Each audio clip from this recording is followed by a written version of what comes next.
When we think about friendship, the friends that we have, we ought to be seeking out wise friends. Those friends who not only know the right thing to do and not only have the courage to do it, as we're going to talk about the idea of being courageous, but know how to do it in a wise way, to know how to accomplish things the way that God would have us to. Because it's not the kind of friend that we need that's always butting their head against a wall trying to get things done by force. And it's not going to accomplish anything to have a friend who is too timid to not try to accomplish the things which God would have them to do. So they need to be wise in the way in which they do it, but they also need to be courageous, which carries with it the idea that you're going to be brave enough to do whatever it is you need to do as a friend to another person. However, it may not always be received. It may not always be appreciated, and it may often cause negative consequences to that individual. But this friend is one who is supposed to be attentive as well, to know what is needed in that friendship, not just what is needed to make you feel better in whatever situation you're in. True friends do those things that are most needed for others. So as we begin tonight, I want to ask you a very simple question. How many friends do you have? Do not check your Facebook status to see how many friends you have. Because as you all know, there's a lot of people probably on our Facebook pages that are not really our friends. They're people that we have encountered in life who have met us. They probably sent us a friend request, and before we knew it, we said accept and said, oh, I don't even know who that is. That's not your friends. If you were to count the number of real friends you have in your life, how many would it actually be? For most people, the number of friends, true friends that we have, will probably number less than 5. And that is a very important thing to understand. Because there's a lot of people that we are friendly with and that we associate with and that we enjoy being around and we enjoy their company. But when it comes to true friendship, most people have less than 5. And that's not a bad thing. Because these few friends that you have are the kinds of friends that no matter what, they're going to be there. That no matter what, they're going to tell you what you need to hear. That no matter what, they're going to do what's in your best interest, whether you want it done or not. Those are your true friends. For some of us, it may only be one, and that's our spouse. That's not necessarily a bad thing. Because when it comes to true biblical friendship, we shouldn't lessen the standard that the Scriptures put on that. In Proverbs chapter 13, if you look at that real quick, Proverbs 13 and verse 20. Proverbs 13 and verse 20. It says that whoever walks with the wise becomes wise, but the companion of fools will suffer harm. We need wise friendship so that we ourselves can be wise in God's service. That the friends that we have and the friends that we form, it ought to be of mutual benefit to one another. It ought to be that we help one another grow. It ought to be that we help one another become stronger and wiser, especially in our service to God. That verse that was read for us, iron sharpens iron. As I said this morning, women raised their hand to signify whether or not they had ever studied that in a women's Bible study. And all the women have studied that in women's Bible studies before. How many of us men have studied iron sharpens iron? Obviously. It's the verse that we always go to when we talk about what it means to be a man. But notice some of the things it doesn't say. It doesn't say that cheese sharpens cheese. It doesn't say that noodles sharpen noodles. It doesn't say that wet paper bags sharpen wet paper bags. And yet when we think about some of the acquaintances we have, they're often of that quality. Sadly, but that's the reality. Iron sharpens iron.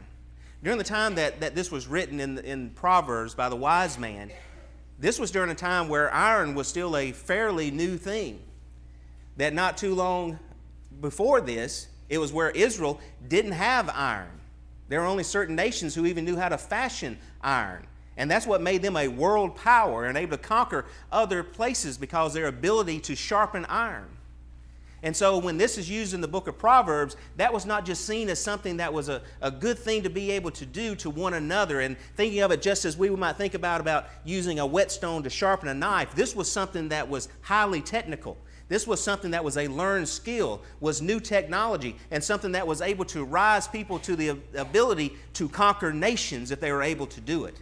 So a man who sharpens iron is able to make the countenance of his friend able to face whatever it is that comes at him, because he is wise, he is talented, and he is strong enough to face it. And it takes iron to do that. You can't do it with anything else. This is the reality. There is an enemy that is on the prowl. And this enemy is seeking to destroy your family. He's seeking to cause the husband to become unfaithful, the wife to be rebellious, the children to leave the faith and have their souls destroyed. He is seeking to take everything that you hold valuable in your life and trample it underfoot and cause others who may call themselves your friend to even take it from you. That is the reality. And the reason that so many of us are not able to face it is because we have not yet been sharpened, we have not yet been motivated, and we have not yet been fashioned in such a form in order to fight that battle the way that we should. And sadly, the reason for that may be because we have not surrounded ourselves with friends who are able to sharpen us in such a fashion as that. Or even worse, we have not yet been the kind of friends that can sharpen our brethren in order to face those battles. But that's the reality. Satan is after you. And Satan's going to destroy you. And Satan's going to cause all sorts of things to happen in your life to take you away from God. You need good friends. Because you can face those battles by yourself. But does not the Bible teach that it's better to have a 2- and 3-fold cord to face those things? Isn't that a better thing? I know I wish I would have somebody by my side in the midst of those struggles. But that's what true friendship is about. And throughout the scriptures, it talks about the great value that comes from friendship. Think about Jonathan and David in 1 Samuel 18. When you think about what it means to be a friend, one of the first couples that come to mind of friends is David and Saul's son, Jonathan. 1 Samuel chapter 18, notice verses 1 through 4. David has already killed Goliath, and it's becoming known that he's the one that's going to succeed Saul on the throne. But in chapter 18, verse 1, it says, "Now when he had finished speaking to Saul, the soul of Jonathan was knit to the soul of David, and Jonathan loved him as his own soul. Saul took him that day and would not let him go home to his father's house any more. Then Jonathan and David made a covenant, because he loved him as his own soul. And Jonathan took off the robe that was on him, and he gave it to David, with his armor, even to his sword and his bow and his belt." That's the way that Jonathan loved David. By all accounts, Jonathan should have felt the same way about David as Saul did, by human terms. He's going to take the place of your dad because your dad's not worthy to be on that throne. But that's not the way that Jonathan looked at it. Even later on, it was a matter of when they were separated, Jonathan was upset about that, and David was upset about that because their souls were knit together and they made a covenant to each other. So when I ask you how many friends you have, how many friends do you have that your soul is knit together with them?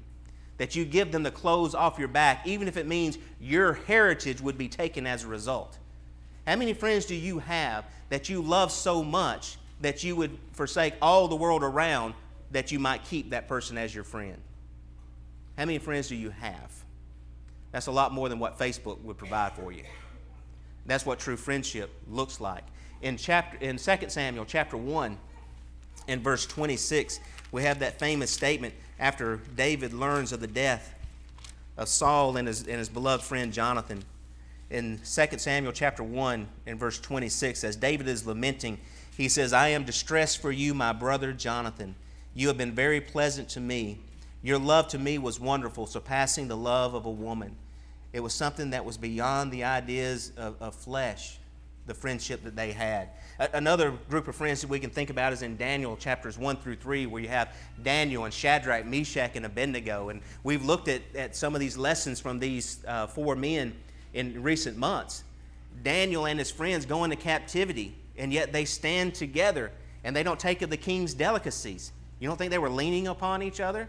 Daniel, at times when he was interpreting the dreams, would go to his friends first and get support from them. The 3 Hebrews who would not fall down when the statue was there and they were supposed to worship, they're standing there. And the reason being is because that friendship that existed among them was strong. And it's encouraging when you see everyone else bowing down, but you have a friend who won't. That's encouraging. But among all those Hebrews that were there, they can only count on less than 5 others to be standing, because those were their real friends. You go later in the scriptures to like Ruth, with Ruth and Naomi. And this is something you've studied so many times, when Naomi wants Ruth and the others to go back and to leave her and go marry and take care of their own selves. But you have Ruth saying, I'm not going anywhere. I'm staying with you. Your people will be my people. Where you go, I will go. And your God will be my God. And she stuck close, because that's what a real friend is. So again, I ask you, how many real friends do you have? But I'd also ask you to think about something else. How many people are you that kind of friend for? Because that's really the point of the lesson. It's not about just having those types of friends, but being that kind of friend. How many people can count on you to stick with them that closely throughout their life? Philippians chapter 2, you have these 2 men, and we made mention of them briefly this morning, of Timothy and Epaphroditus. And there was no one like Timothy in Paul's eyes when he wrote to the Philippian brethren. And he said that I trust to send Timothy to you shortly, that I also may be encouraged when I know your state. I have no one like-minded who will sincerely care for your state.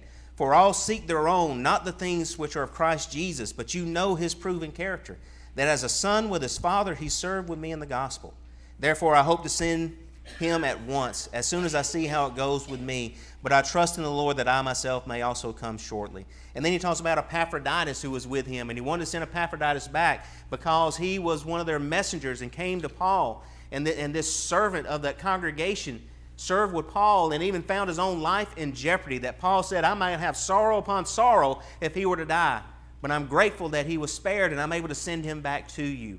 Paul commends these 2 men, that he as an older brother could look at these 2 young men and view them as sons. But one of the greatest things that you can do, parents, is when your children grow up to be adults, that you not just see them as your children, but you can see them as the kind of friends that Paul saw Timothy and Epaphroditus as being. That's a great and blessed moment, when they are your brothers and sisters fully as adults, and they're your friend. So how many friends do you have?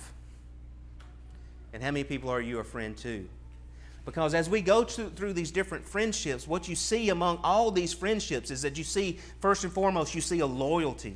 And it's a loyalty, obviously, to God, as you see in Shadrach, Meshach, and Abednego, as you see in Ruth with Naomi, and the Timothy and Epaphroditus with Paul.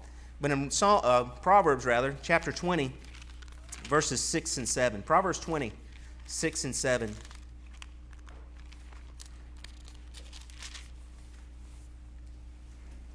Most men will proclaim each his own goodness, but who can find a faithful man? The righteous man walks in his integrity. His children are blessed after him. One of the things that this verse is talking about is that there's a lot of people who will profess the kind of goodness, the kind of loyalty, the kind of integrity that they have. The Proverbs writer says the same thing that we say all the time.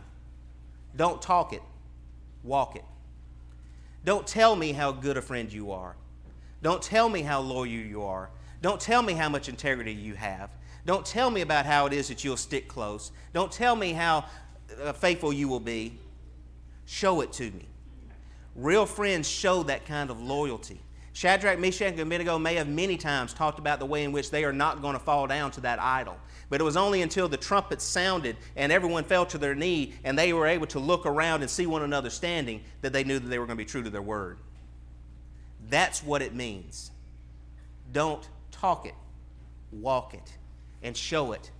In Proverbs 18 and verse 24, and this verse reads different ways in different versions. I want to read a couple to you. If you have the New King James,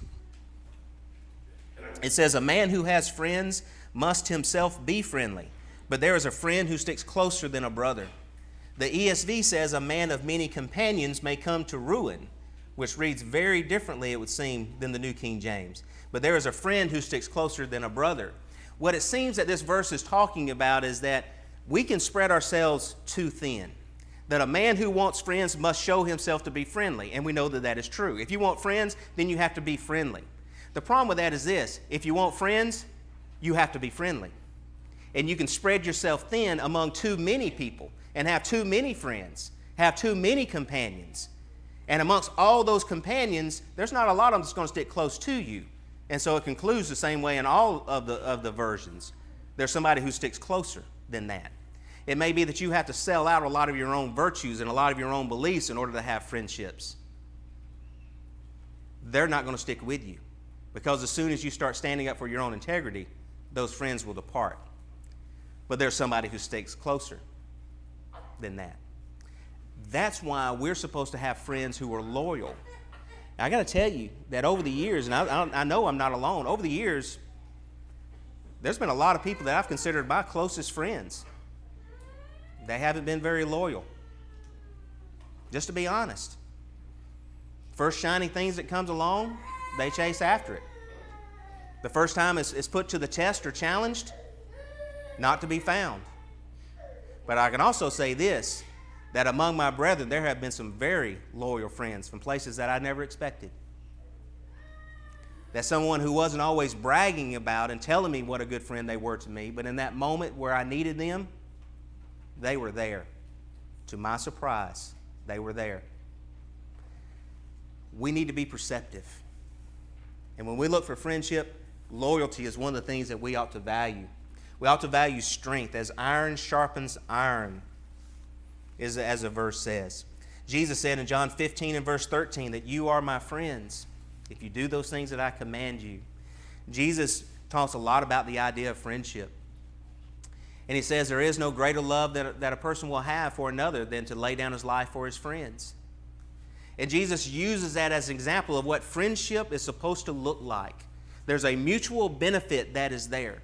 There's a mutual strength that we gain from one another. Jesus uses that very idea in John 13 and verse 35 when he says to his disciples that they are to love one another as I have loved you. When people see the kind of love that you have for one another, then they will know that you are my disciple, is what Jesus tells them.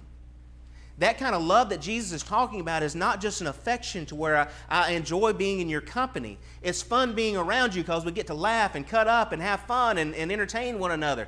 That is not what he's talking about. The kind of love that Jesus is talking about here is the kind of love where I will lay down my life for you. I will die for you, and you will die for me. That's the kind of friends we are, because Satan is after us. And I need you. And you need me. And when people see that kind of loyalty and that kind of strength we provide for one another, then people will know that is a child of God. That is a disciple of God. Then they will begin to say things about us that the Philistines used to say about the Israelites. We better be careful with them because their God is a great God. That's the reputation we're supposed to have because of the friendship, the love and devotion and loyalty, the strength that we have. We need friends who have character, and you saw that in the examples that we looked at in Proverbs 12 and verse 26. Proverbs 12 and verse 26, it says, the righteous should choose his friends carefully, for the way of the wicked leads them astray. We need friends of character, friends that will not give up their godly character for you or anyone else. I want a friend who's going to maintain his character, maintain his strength, maintain his integrity, that will take a stand for what he believes in and will not back down, that he will put himself to the hazard for what he knows that God expects him to do, no matter what. That's the man I want as a friend, because that friend will make sure that I stay strong as well. He will sharpen me, and he will prepare me to face whatever battles it is I have to face. I want friendships who have character. And that's the kind of thing that you see in those examples that we use. All those examples are people who had character that they could be counted on. We need friends, and you see this in the others, who are encouraging.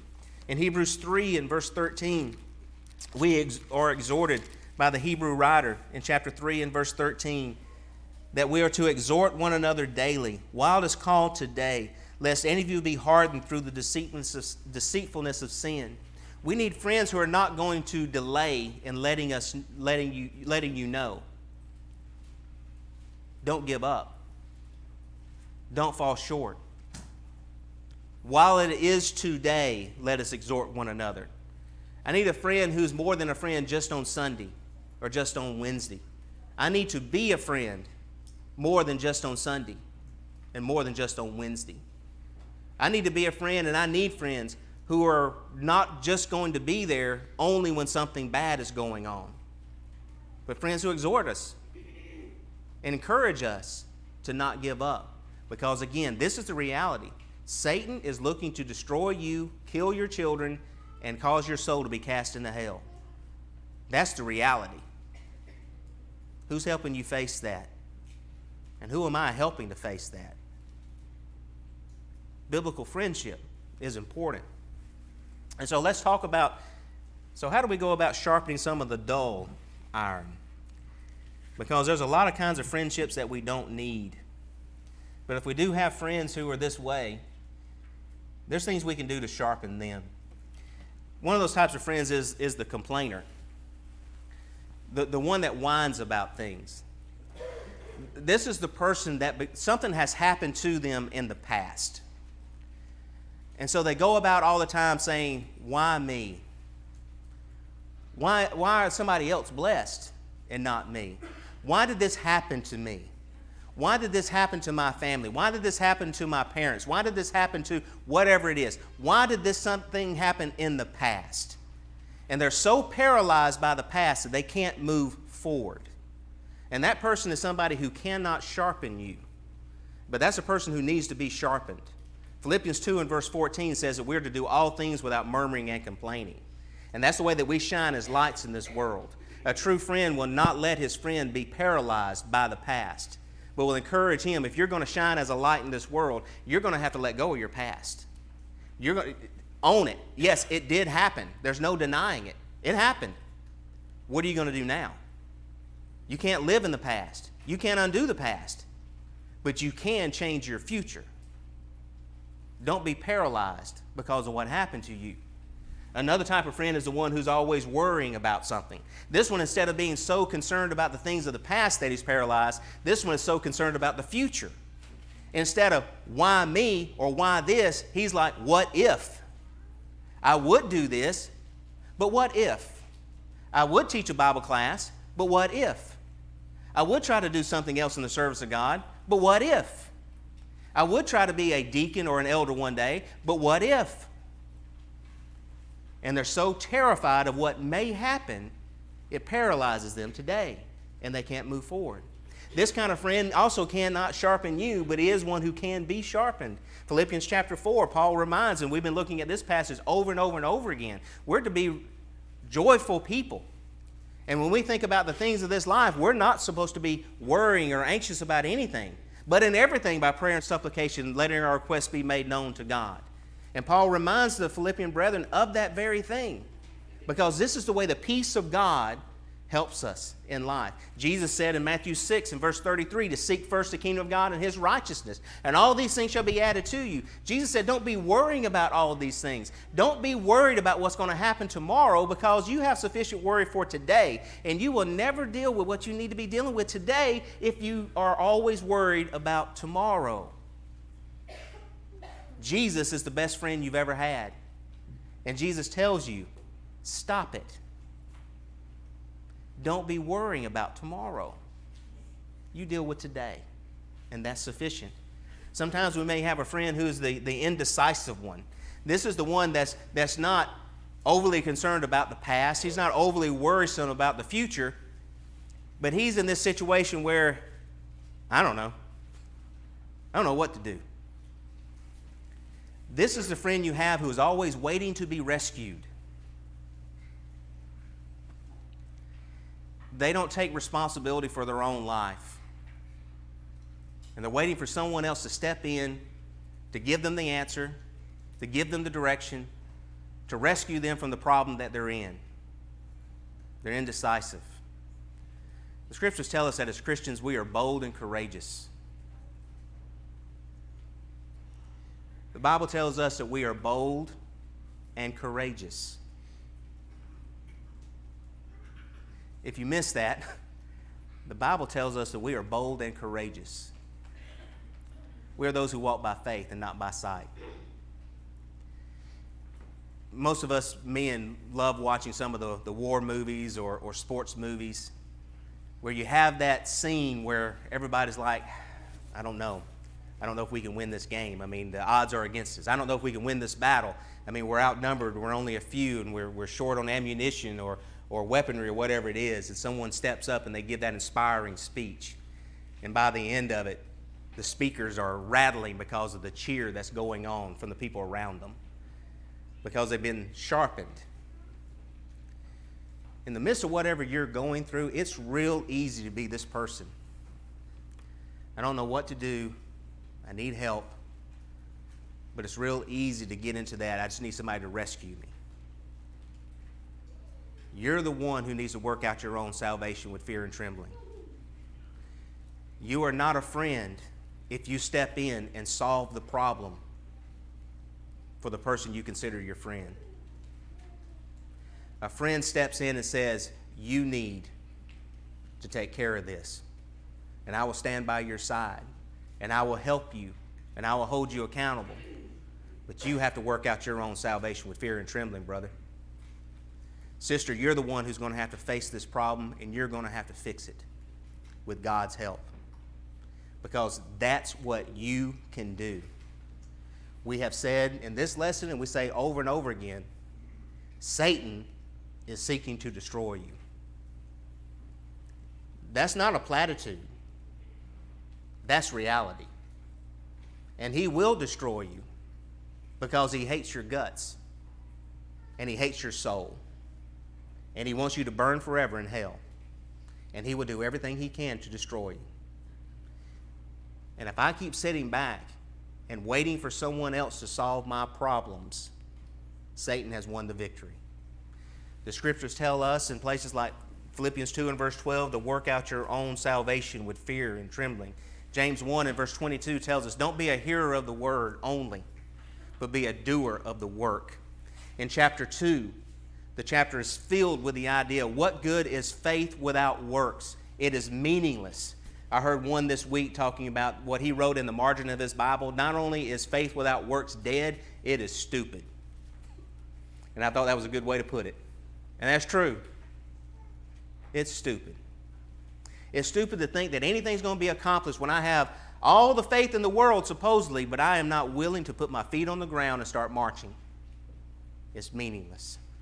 We need to sharpen that friend who is indecisive. We have the loner. This is our friend who never goes anywhere, who never participates, who never gets involved in other things, but there's always a good reason for it. They don't feel welcome, they don't feel wanted, they don't feel appreciated, they don't feel whatever it is. But for whatever reason, it's easy to become a hermit. And it's easy, especially when we are hurting, and that's usually the person who is the loner. It's a person that's been hurt by something. And because of that, they don't want to run the risk of being hurt again. But this loner is one who's going to come to destruction if they stay the loner. Because as we've even been studying in our worship class, God doesn't want us to be loners. He wants us to associate with our brethren and to strengthen one another. In Ecclesiastes chapter 4, we made reference to this just a moment ago. But in Ecclesiastes chapter 4, in verses 9 through 12, the wise man says this, 2 are better than 1, because they have a good reward for their labor. For if they fall, one will lift up his companion. But woe to him who is alone when he falls, for he has no one to help him. Again, if 2 lie down together, they will keep warm. But how can one be warm alone? Though one may be overpowered by another, 2 can withstand him, and a threefold cord is not quickly broken. Our friend who is becoming the loner needs to be sharpened. Yes, you've been hurt. And because of that, you don't want to run the risk of being hurt again. But you need to understand who your true friends are. That God will never leave you nor forsake you. And he is the greatest friend you will ever have.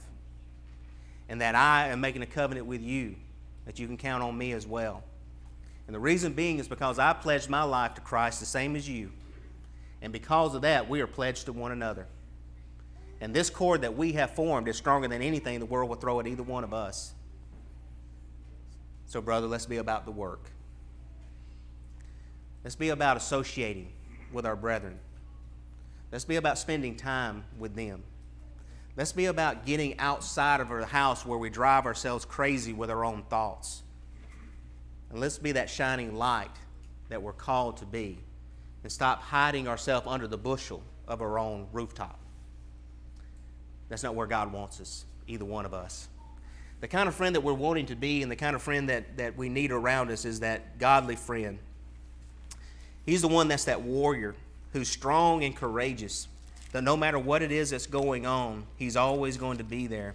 And he may not always do what we want, but he is going to do what's needed. Proverbs 27 verse 5 says this, that an open rebuke is better than love carefully concealed. Faithful are the wounds of a friend, but the kisses of an enemy are deceitful. It does no one good to whisper in their ear that everything's going to be okay when we know what's wrong and we know what's needed, and we know that that person needs to be sharpened like iron sharpens iron, because they are not ready to face the world where they're at. It's not good for us to tell them that's okay. An open rebuke would be better than love that's carefully concealed. If someone's telling you that's okay and your life is not where it needs to be, those are deceitful kisses. But they're kisses. And we enjoy that, but we fail to see that it's not helping us and it's not sharpening us. In 2 Timothy 1 and verse 7, Paul reminds Timothy as he writes his second epistle to him that God did not give us a spirit of fear, but of courage. This spirit of courage, the spirit of power. Paul has to tell Timothy this because it may be that Timothy's starting to be ashamed of Paul, because it's easy to happen. But he reminds him, this is the spirit that God gives each one of us. Be powerful. Be courageous. Paul reminds him at the end of that letter that he has already fought the good fight. He has finished the race. He has kept the faith. There's laid it for him a crown of righteousness, which belongs to everyone who loves his appearing. And it doesn't matter who it is who may judge you on this earth. According to anything, you're going to stand before God, who is a righteous judge. So you be strong. You be courageous. You maintain the faith. You be the kind of person, Paul is telling Timothy, that I know you to be. You continue being that person even after I'm gone. You continue.